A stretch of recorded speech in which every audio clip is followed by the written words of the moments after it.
그다음 모딜리아니의 이론이 이제 생애 주기 모형, 라이프 사이클 모형인데요. 기본적으로 메시지는 매우 비슷합니다.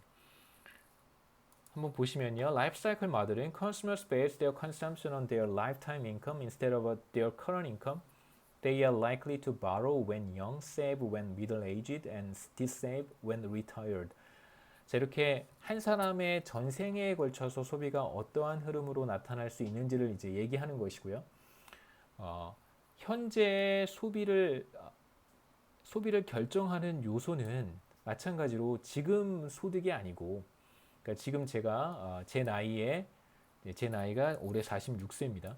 저의 현재 46세의 소비는 46세의 소득에 의해서 결정되는 것이 아니라 제 평생 소득에 의해서 올해 46세가 되는 올해의 소비가 결정될 거라는 것이죠.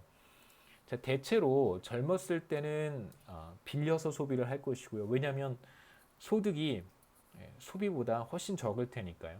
뭐 여러분 마찬가지죠. 여러분이 1년에 소비하는 소비량을 보면 여러분의 소득보다 훨씬 더 많을 거예요. 지금은 물론 대다수의 학생들이 부모님과 함께 거주하면서 상당히 많은 부분을 부모님으로부터 도움을 받고 있는 거죠. 그 다음에 이제 중년의 나이가 되면 40대 중년의 나이가 되면 이제 소득이 소비보다 많아질 테니까 꼭 그런 거는 아닙니다만 뭐 대체로 소비가 소득이 소비보다 많아질 테니까 이때는 이제 저축을 하고요. 그 다음에 다시 퇴직을 하게 돼서 은퇴를 하면 리타이어를 하게 되면 그때는 자신이 저축했던 것을 소비하면서 살게 되는 상황. 디세이브가 이제 저축한 거를 까먹는 거죠. 바로는 아무것도 없이 빌리는 거고요. 세이브는 저축하는 거고 디세이브는 저축해 놓은 것을 까먹는 겁니다.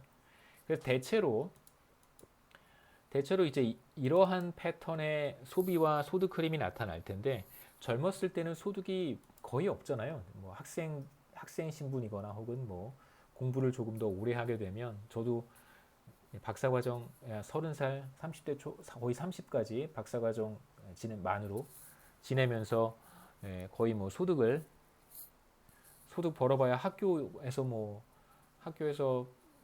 강의 조금 하거나 혹은 뭐 이렇게 그 리서치 도와주는 리서치 어시스턴트나 뭐 티칭 어시스턴트 이런 거 하면서 이제 매월 조금씩 학교에서 받는 돈, 그 다음에 박사과정에 있으면 또 제가 있었던 학교는 매월 얼마씩 주거든요. 뭐 집세도 내야 되고 생활비 써야 되니까 거의 뭐 최저 생계비 수준으로 학교에서 지원해주는 금액이 조금 있었습니다. 근데 그 정도의 돈을 받고 살기 때문에 사실 소비하는데 턱없이 모자랄 거고요. 그래서 부모님의 도움을 받기도 하고 혹은 우리는 대부분 부모님의 도움을 받고요. 그 다음에 미국에 있는 학생들은 대체로 대출을 받습니다. 론을 받고요. 스튜던트 론이라고 해서 론을 받아서 은행에서 대출을 받는 것이죠.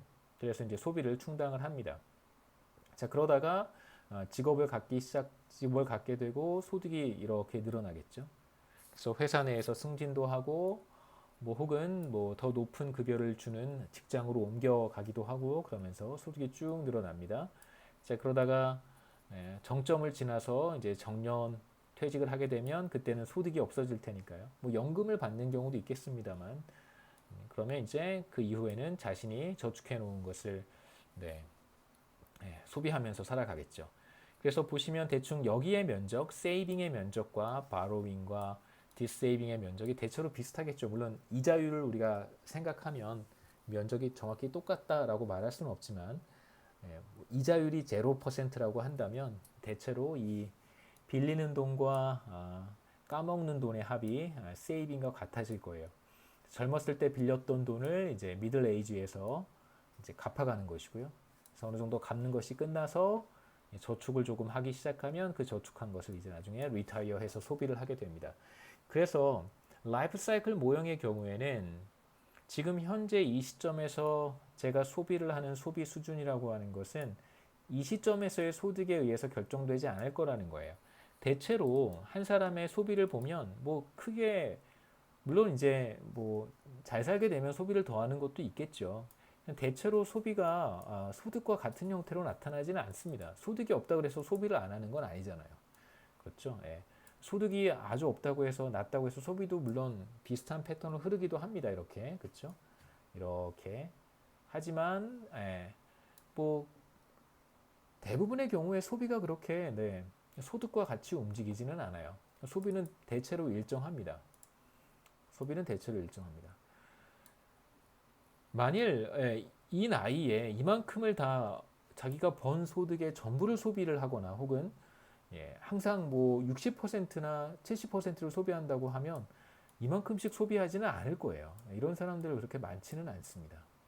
물론 현실에서 조금 다를 수도 있어요. 예. 자, 이게 우리가 예상해 볼 수 있는 라이프 사이클 모형의 대체적으로 물론 이제 현실에서는 다른 경우들이 많이 관찰되겠죠. 대체로 소비가 이렇게 일정하지 않은 경우들이 있습니다. 왜냐하면 내가 평생 동안 이러한 소득 흐름을 가질 거라고 예상하지 못할 수도 있기 때문에 그런 것이죠. 이런 소득 흐름을 갖고 소비를 해오다가 만약에 중간에 직장을 잃어버리거나 혹은 건강상의 문제, 심각한 어떤 건강상의 문제를 뭐 얻게 되거나 이런 이제 변화가 나타나게 되면 이러한 소득 흐름, 소비의 흐름을 갖지 못할 수 있는데요. 우선 여기서 두 가지 소비 이론이 이제 의미하는, 임플라이하는 것이 무엇인지 먼저 보고 왜 이 두 가지 이론이 현실과 그렇게 현실을 완벽하게 설명하지 못하는가? 현실은 사실 이렇지 못하잖아요. 자, 현실적인 얘기도 다시 하도록 하겠습니다. 우선 이론으로 다시 돌아가서요. 자, 두 가지 소비 이론이 시사하는 임플리케이션이라고 하는 것은 자, 첫 번째, 사람들은 소비를 평탄하게 유지하고 싶어 합니다. 왜냐하면 우리가 소득으로부터 효용을 얻는 것이 아니라 소비로부터 효용을 얻는 것이죠. 실제로 우리가 소득이 많아서 행복한 이유는 소비를 많이 할 수 있다는 어떤 믿음 때문에 행복해지는 거지 실제로 이제 소비를 함으로써 우리가 만족을 얻는 것이 맞고요.